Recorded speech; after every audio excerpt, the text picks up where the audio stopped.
ready to dive deep into the reign of King David. Battles, betrayals, romance, you name it, it's all there. And we've got an incredible resource to guide us. The Estudo do Instituto Bíblico do Brasil, the IBB for short, basically super in-depth commentaries on biblical texts. So yeah, for anyone listening who hasn't heard of it, the IBB gives us some really interesting theological perspectives on David's life. Like, not just the what happened, but also the why it matters. Exactly. It's a backstage pass to one of the most, well, dramatic periods in history, biblical history, I mean. So we're in the aftermath of King Saul's death. Now, you'd think David, already anointed as the next king, would just kind of, I don't know, step right up. But it's not that simple, is it? Not at all. And this is where the IBB really shines, showing us just how complicated the politics were. See, David was initially king only over Judah, his own tribe. Saul's son, Ishbosheth, ruled the northern tribes. Instant conflict. Okay, so we've got a civil war brewing. What does the IBB tell us about the main players here, besides David and Ishbosheth, I mean? Well, Abner, Saul's old general, he's crucial. Starts off loyal to Ishbosheth, but then tries to switch sides, make an alliance with David. The IBB suggests maybe he saw David was gaining power, or maybe just trying to grab more power for himself. Sounds messy. So how does David actually become king of a unified Israel then? Two big events. First, Abner gets assassinated by Joab, David's general. Revenge killing from some old feud throws everything into chaos. Then Ishbosheth himself is assassinated. Now, IDB makes it clear David condemned these killings, but, well, they definitely cleared the path for him to become king of all Israel. So we've got David coming out on top. Seems like a powerful leader, decisive, and he doesn't waste any time making sure everyone knows it, right? Absolutely. One of the first things he does, he captures Jerusalem, hugely important city, strategically, and it had stayed independent until then. He makes it his capital. Brilliant move, according to the IBB. Why is that? Think about it. Jerusalem wasn't just in the middle geographically. It was a symbol for all the tribes, making it the capital. David showed he wanted a unified kingdom. Plus, very smart, it stopped any arguments about one region being more important than another. Like saying, hey, everyone, this is our capital now. Precisely. And to really drive that home, he brings the Ark of the Covenant to Jerusalem. The Ark of the Covenant. Can you explain that a bit for those who might not know? It's a big deal, right? Oh, yeah. Huge. The Ark basically represented God's presence, holiest object in Israel. Had been moved around a lot before, but David brings it to Jerusalem. Huge celebration. The IBB makes a good point. This wasn't just about religion. It was a really smart political move. How so? Putting the Ark in Jerusalem, boom, the city is the religious center, no question. It helped make his rule seem legitimate and helped bring all the tribes together under him. So he elevates Jerusalem and elevates himself at the same time. Exactly. David was a master at combining religious devotion with really clever political strategy. So far, David's this super successful warrior king. But I feel like things are going to get a little more complicated. What does the IBB highlight as we move into the next part of his reign? Well, the IBB emphasizes this. David's successes, sure, but that covenant with God, it had conditions. Obedience was key. And as we'll see, David, he's human. Weakness, temptation, power, it all has some pretty devastating consequences. Yeah, definitely setting the stage for some drama. Cracks starting to show. Right, and the IBB, it doesn't hold back. It goes right into those cracks, explores David's character, all the challenges he faced. I'm ready to hear more. Welcome back to our deep dive into King David. So we left off with David, super powerful, successful, united the kingdom, made Jerusalem the capital, brought in the Ark of the Covenant. But like you said, the IBB, it really makes it clear this covenant with God, it wasn't a free pass, right? Right, exactly. And this is where things, well, they get a little messy. The IBB, it focuses on David and Bathsheba. Yeah. And, it kind of changes how we see David. He's not just the hero anymore. It's a powerful story, but man, it's tough to read. I mean, it starts with David. He sees Bathsheba bathing, and he's completely overcome with desire. But it goes beyond just a moment of weakness, doesn't it? Oh, absolutely. The IBB points this out. It's not just giving in, it's calculated. Bathsheba was married to Uriah, one of David's most loyal soldiers. And what does David do? He tries to hide it, even has Uriah killed in battle. It's scary, how power can corrupt. Even someone like David, who's supposed to be, close to God. It's interesting. The IBB puts Uriah and David side by side, contrasts them. Uriah, he won't even go home to his wife while his friends are risking their lives. It makes David's actions even worse. And then you have Nathan the prophet. Yeah. He doesn't let David off easy. Nope. He tells that parable about the rich man stealing the poor man's lamb. It's a story everyone can understand, and it shows David exactly what he did wrong. The IBB really highlights how important that story is. It's not just like some lecture on morality. It's something that gets through to David, makes him see himself in that rich man.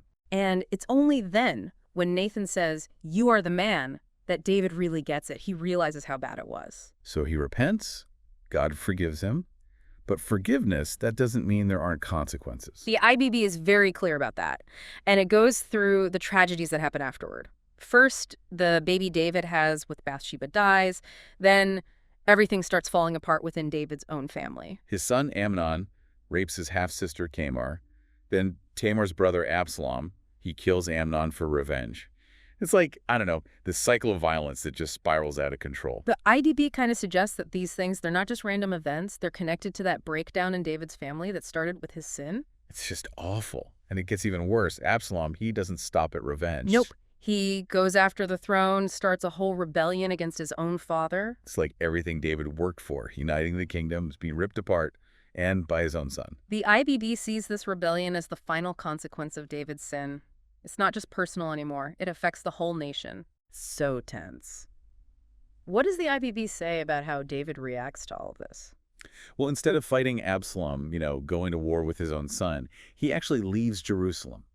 Really sad. You can see he loves Absalom, but he also knows how bad a war would be. It seems like he's finally understanding, what his actions really did. Not just to him and God, but to everyone around him, the whole kingdom even. That's a big point that IBB makes. It's not just about individual sin and forgiveness. It's about how what we do affects others, especially if you're in a position of power. So we're leaving David in a really vulnerable place. He's lost his son. The kingdom is divided. His past is coming back to haunt him. Definitely a low point for David. But, well, Caesarea isn't over yet. Welcome back. So things aren't looking so good for King David right now. Fled Jerusalem, his son's leading a rebellion, and the whole kingdom's on edge. It's a real turning point for him. Not just enemies to deal with, but, his past mistakes are catching up to him.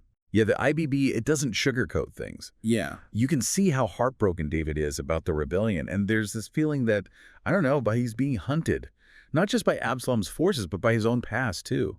There's this one scene the IBB describes as powerful. This guy, Shimei, he's related to Saul somehow. He actually curses David, throws stones at him while he's running away. It's humiliating. Shows just how far David has fallen. Yeah, even at his lowest point, there are still people who see him as a failure. Broken promises, And it's not just his enemies, even some of his advisors, people he trusted, like Jonathan's son, Mephibosheth, they're suspected of being disloyal. So David's trying to deal with this rebellion, but he's also got to watch his back, even with the people closest to him. Exactly.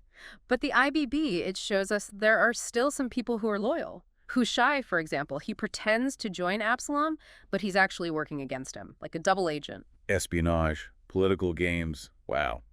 This isn't just about David and Absalom anymore, is it? The whole kingdom is at stake. And that makes the battle between them even more tragic.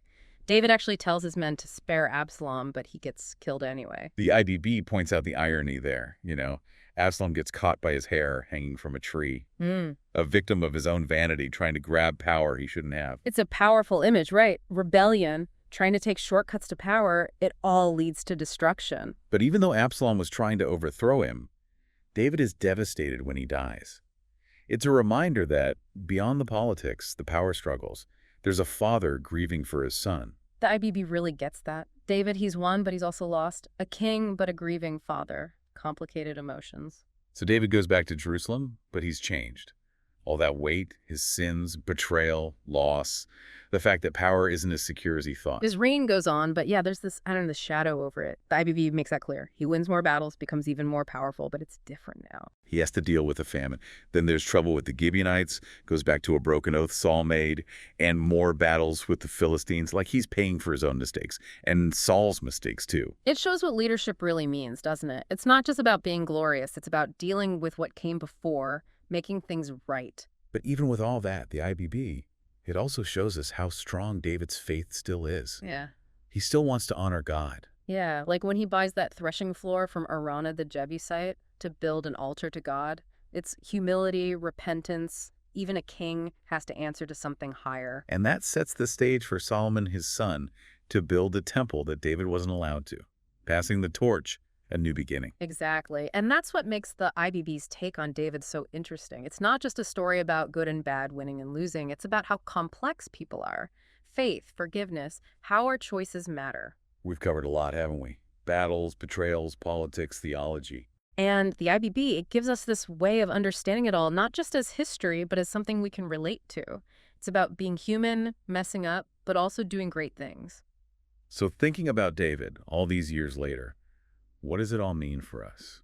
The IBB leaves us with some good questions to think about, like how do we see David as a real person, not just this perfect image? Does knowing the history, the culture, change how we read the stories? And I think this is the big one. What can we learn from David? The good and the bad. How does that help us in our own lives, living by what we believe in? Those are questions everyone has to answer for themselves. But one thing's for sure, looking at David through the IBB, it's a story that still speaks to us. It's about leadership, faith, forgiveness, that human spirit that keeps going. Thanks for joining us on this deep dive into the reign of King David. It's been quite a journey.